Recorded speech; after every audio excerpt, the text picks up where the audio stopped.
us? You'll do exactly what I say if you ever want to see your wife again. I can't tell anyone except my agent Barry. Damn it, Barry, they'll kill her! You're my best friend, and I'm worried that you're not right in the head. The ransom is a manuscript I supposedly wrote that's coming true before my eyes. It happened just the way it was on that page. So dark. I have found only a few scattered pages. I want the entire manuscript. The deadline is in 2 days. I found Mr. Wake's pages. Good girl. How the hell did she get her hands on the manuscript anyway? I don't know. She's resourceful. I told you were too hard on her. Listen, I found out all sorts of interesting stuff while I was digging around. Yeah. Mr. Wake, it's Sheriff Breaker. We have an FBI agent here, Agent Nightingale. FBI? He's anxious to see you. You'd better come to the station. Okay, I'll be right over, Sheriff. Let's make this quick, huh? Help you folks? Name's Randolph. I'm the manager. We're looking for Rose. Works as a waitress down at the diner. Rose, sure. Nice girl. Who wants to know? I'm Alan Wake. The writer, huh? I heard on the radio you were visiting. Well, I'll show you her trailer. That Rose, she's a nice girl. Always pays her rent on time. As I was saying, Al, I found all sorts of weird stuff from the local newspaper's archives. This place is crazy. Disappearances, mysterious deaths, urban legends come true, and get this, most of this stuff takes place around Cauldron Lake. Well, you ain't wrong, mister. The Indians thought the lake was a doorway to the underworld. I'm the God-fearing type myself. I don't hold with that sort of thing. Yeah, okay. Anyway, there was an island there owned by a guy called Thomas Zane. Now, some of the articles I found about him make him out to be a famous writer, but I ran a bunch of searches, couldn't find a single thing he wrote. Zane was heavily into diving, so much so that the place came to be called Diver's Isle. But the volcano under the lake erupted in 1970, and Zane went down with the island.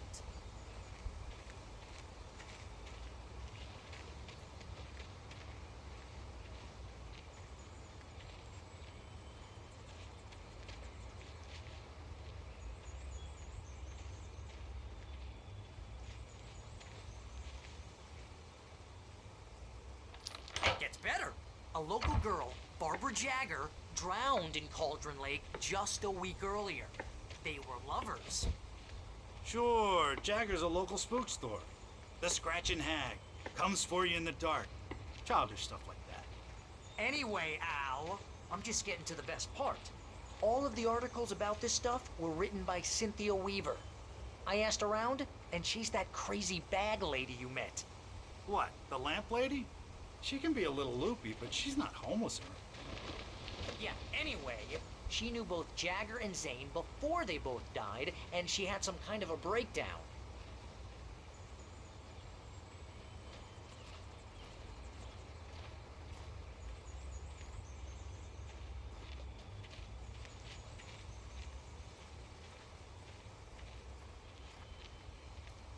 Well, mister, this here's Rose's trailer. You mind me asking what you want with her? We're just here to talk to her, pal.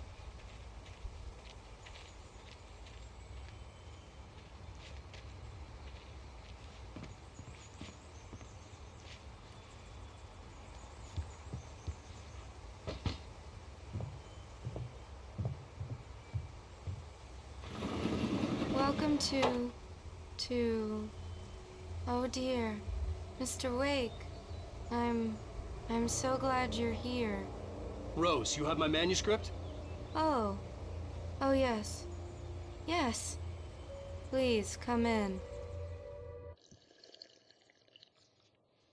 Hey, this is really good.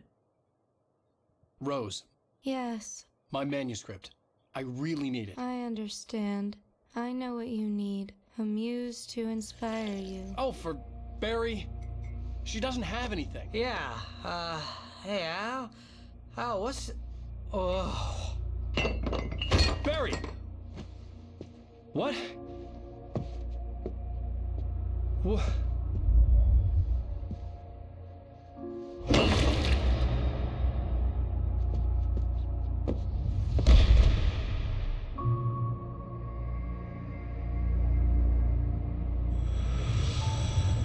It's coming for you, hiding in my barber's skin.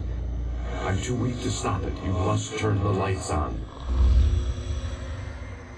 I promised I'd come visit you and your lovely wife. You must finish what you started. I insist. You must turn the lights on. Turn the light on. Back to work, boy.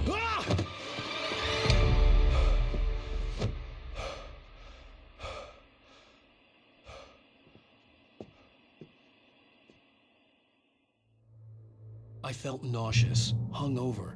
Only anger kept me going. I can't tell reality from dream anymore, but it seems I have an imaginary editor to help me. She's an old woman in a funeral dress. I call her Barbara Jagger. She's very strict. I'm writing faster and faster. My manuscript is being heavily revised. The edits are getting very aggressive, and each day there's less of me and more of her. I hate it, but I know she's right. She promises me I can save Alice this way. She knows more of this than I do. About the complex incantation I'm attempting. About this place. She's worked with another writer under similar circumstances, Thomas Zane. The genre of the story seems to be shifting. It's turning into a horror story. I'm getting close. I can feel it. Rose took a day from me. I had less than 12 hours left to meet the kidnapper. All I could do was get Barry into the car, work something out once I got on the road. My gun and flashlight were gone. I'd have to find a way to get Barry into the car as quickly as possible. There was no time to waste.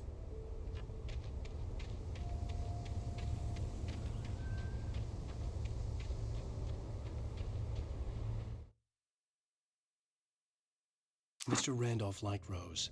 That little smile she had. How she was still sweet when life had tried so hard to make her bitter. It wasn't any of his business what she did in her trailer. But those strangers, the writer and his smart-ass sidekick, looked like trouble. And they'd been in there for hours, way past her normal bedtime. He reached for the phone and called the sheriff's station.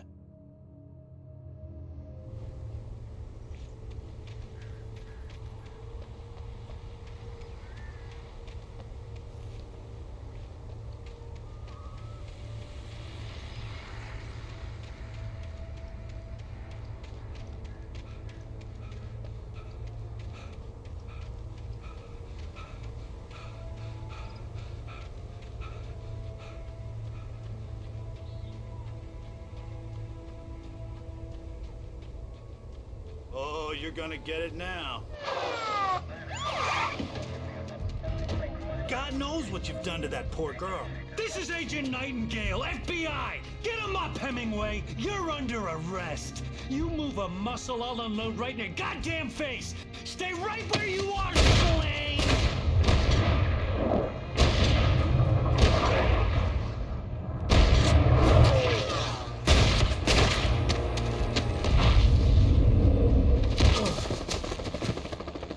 What are? I'm standing right here, you goddamn maniac!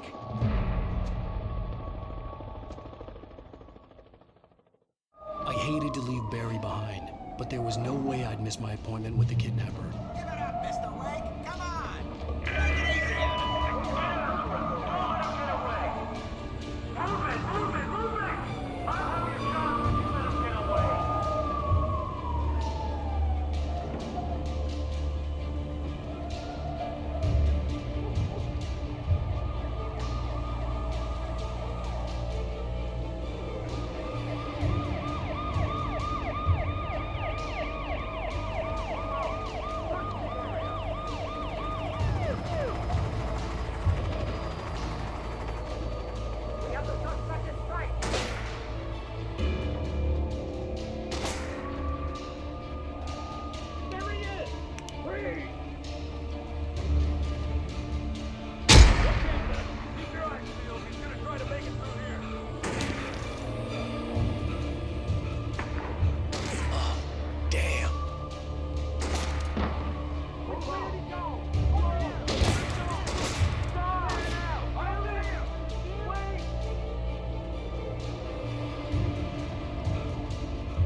For decades, the darkness that wore Barbara Jagger's skin slept fitfully in the dark place that was its home and prison. It was hungry and in pain. It dreamed of its nights of glory when the poet's writing had called it from the depths and given it a brief, terrible taste of power and freedom. The rock stars had stirred it from the deep sleep the poet had sunk it back to in the end. When it sensed the writer on the ferry, it opened its eyes.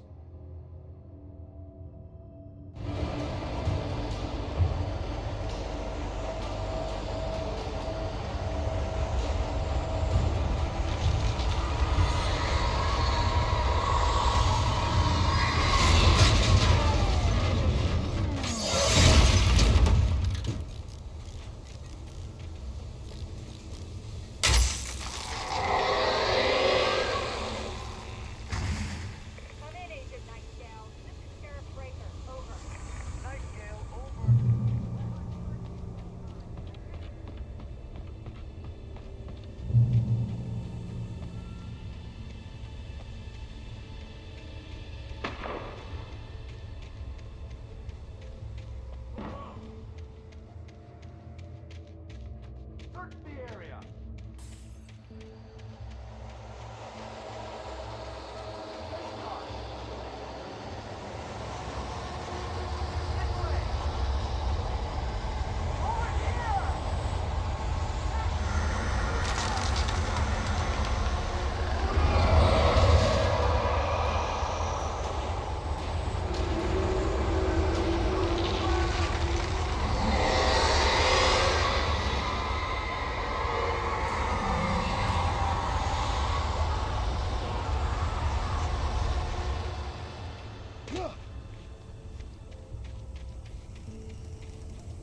This horror was everywhere I went, circling me. The cops didn't stand a chance. They were after a writer, not a monster.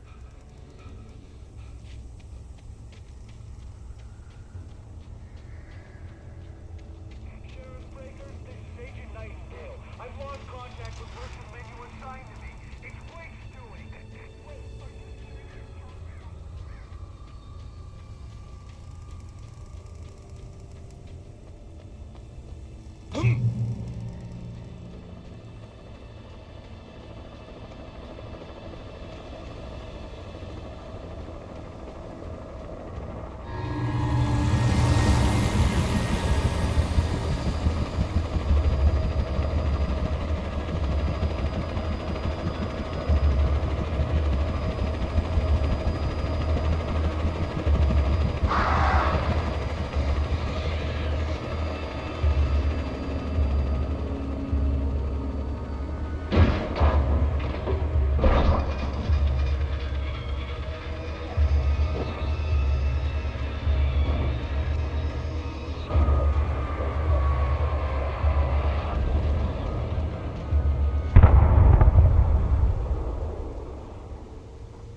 this is James. Mulligan, Thornton, come in. Over. Thornton here. James, we got both Wheeler and Rose in custody. They didn't put up a fight or anything. But anyway, hey, come on. Sit down and give me that. James, Mulligan here. Over. Go ahead, Mulligan. Over. I imagined that the broadcast tower in the distance was part of the local radio station. Maine seemed like a decent guy. Perhaps he could give me directions to the coal mine.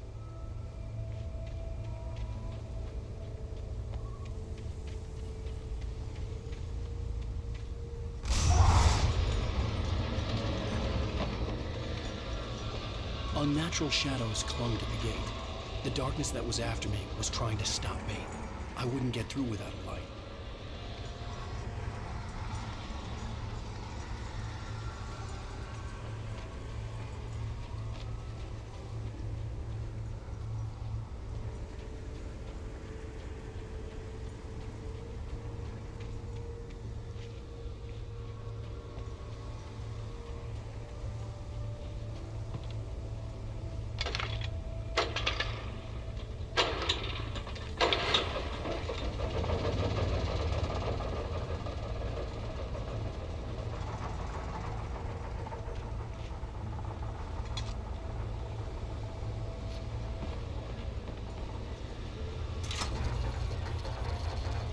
The old generator conked out. I'd have to see if I could fix it and try again.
The flashbang grenades.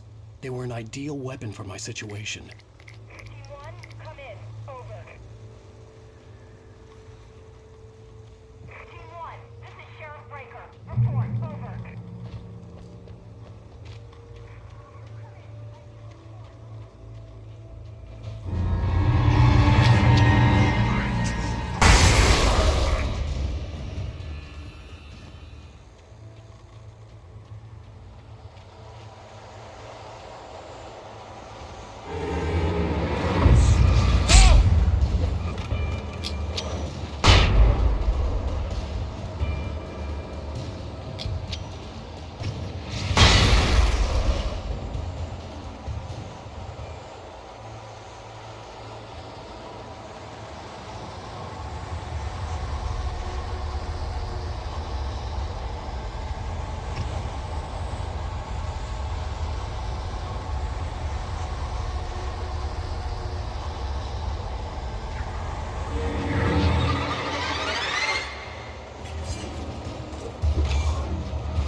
And here's another call.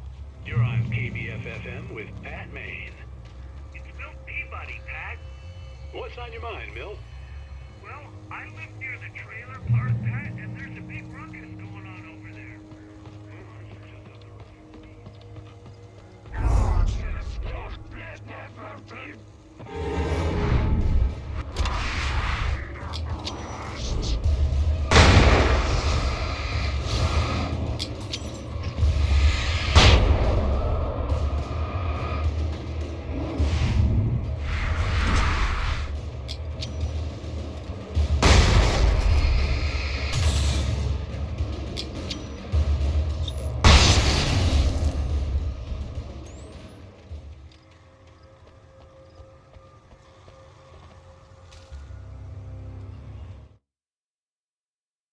Watched by the dark presence, Rose was lost in a dreamland where everything was drawn in black and gray crayons. The old lady had promised her that all her wishes would come true. She would be Alan Wake's muse. She was smiling so hard it hurt her face. She crushed a bottle full of sleeping pills into the coffee.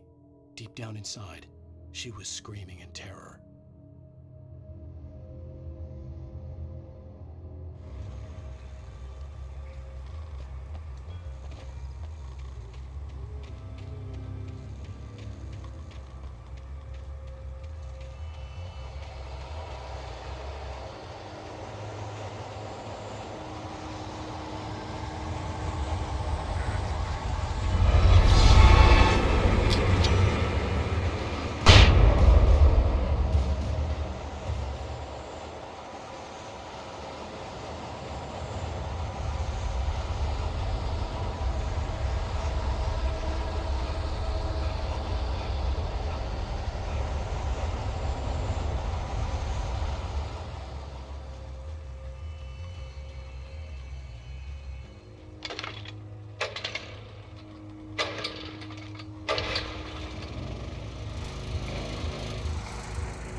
I hoped Maine could lend me a car to get to the coal mine. Oh, hello, Lorna. What do you have for us? Well, I just don't see why the cops bother with the trailer park. What do you mean? It's a trailer park. Of course you're going to have trouble in a place like that. I mean, what do you expect? The sheriff should be helping us normal citizens instead of wasting resources on those people. Well... Let the trash sort themselves out. I'm sorry, but my granddaddy settled his bright balls in 19... I had no idea how to get to the coal mine. Maine would know. And I had a feeling I wouldn't get a chance to ask anyone else anytime soon. Oh, here's a little surprise. The famous writer Alan Wake just walked in. Folks, I'm going to see if I can talk him into an interview. Come on in, Mr. Wake. Oh, I'm so glad you could find the time to do this, Mr. Wake. Nowhere to run now, Dan Brown. You back away from me. Don't hurt Whoa. Everyone calm down. Put the gun down. We're all friends here, right? Cool your jets, Nightingale. We got him. Judas Priest! What the hell's the matter with you? There's a civilian in there.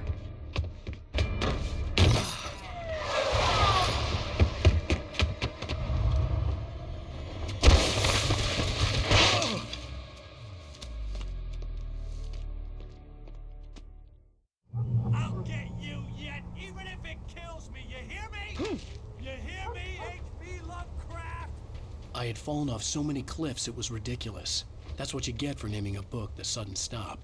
It was probably good I hadn't had the chance to tell Maine where I was going. I'd have to lose the cops and find my own way to the mine. For decades, the darkness that wore Barbara Jagger's skin. Nightingale stared through the broken studio window into the dark woods. He turned around, started to walk out, but Maine grabbed his arm. "Young man, you almost shot me. You don't shoot off rounds at people like that. What's the matter with you?" Nightingale shook his arm free, marched out. His cheeks burned with rage and humiliation.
There was no sensible reason for the power company work lights to be here.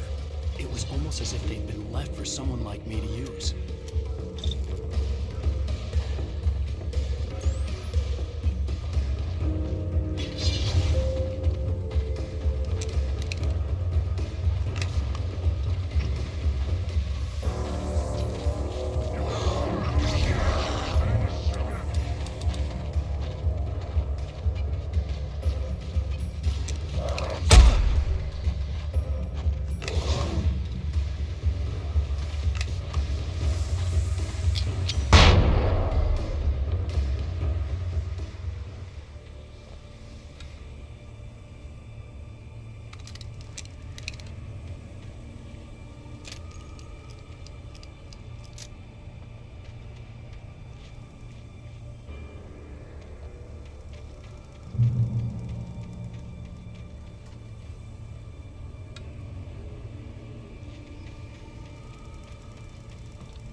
The bulldozer's engine roared to life. Mud and rocks flew as it fought for traction.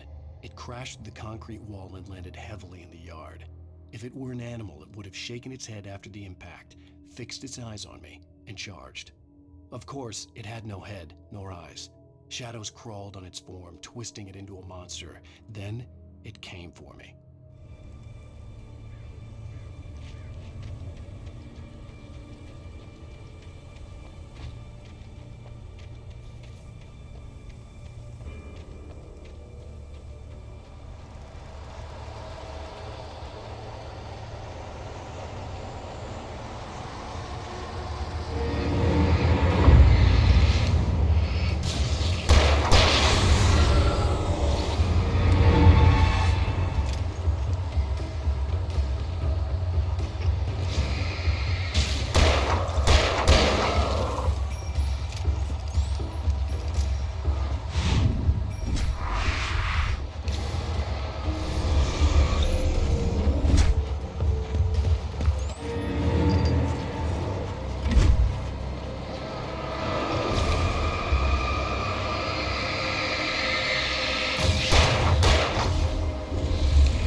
Sarah trusted her gut, and her gut said Agent Nightingale was an asshole. He felt wrong, and it wasn't just the smell of stale booze.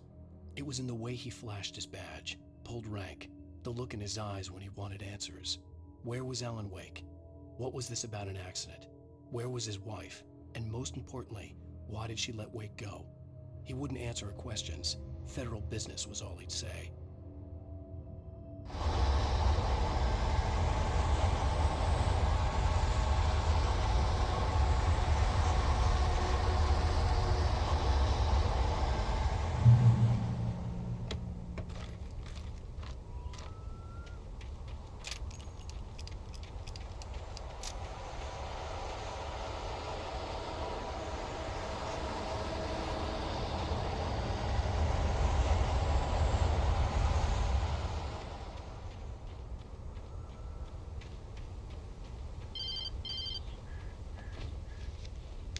Hello? The most stubborn man I've ever met. Alice? Alice? Alan, I'm so afraid. Keeps me in the dark. Please help me. I look at you, Alan, and it's not you. Something else. Looking out from behind your eyes. Alice, I'm here. I'm so alone here. It's all gonna go to hell. You need to be careful. Cooperate. The connection had been terrible, but that wasn't the only thing that hadn't been right with the call. She sounded wrong somehow, but she had called me.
The pipe wrenched itself loose from the bridge's steel framework.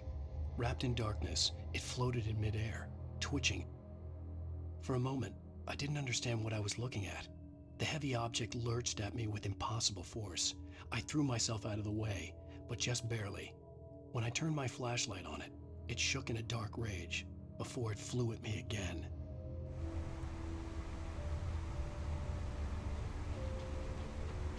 I could see a railway bridge up ahead and a warehouse of some sort on the opposite shore. I hoped I could find a car from there.